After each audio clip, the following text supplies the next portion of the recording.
जहां तक किसानों का प्रश्न है, किसानों की बात विशेष रूप से मैं इसलिए कर रहा हूं कि आप सबके सामने कृषि और किसान से संबंधित प्रस्ताव प्रस्तुत करने के लिए खड़ा हुआ हूं।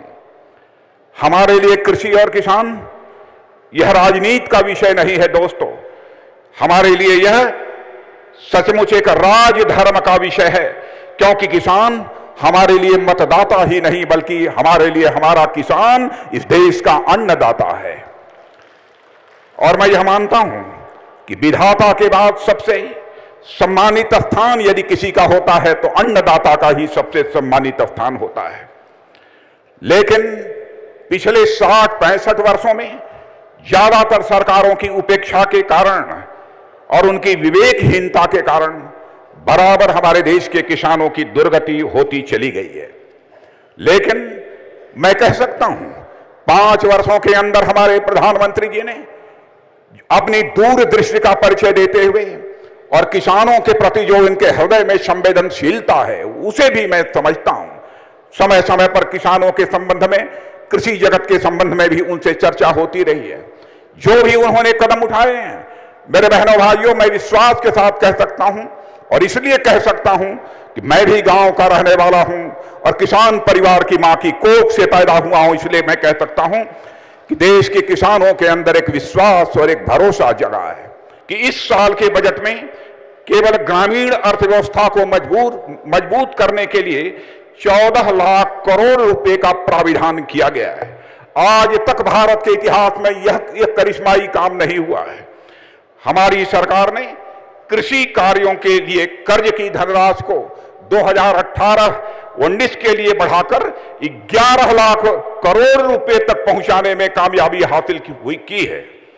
हर खेत को पानी पहुंचाने के उद्देश्य से लगभग 50,000 करोड़ रुपए खर्च करके 28.5 लाख हेक्टेयर असिंचित भूमि को सिंचित बनाने का काम भी यह हम लोगों ने प्रारंभ कर दिया है।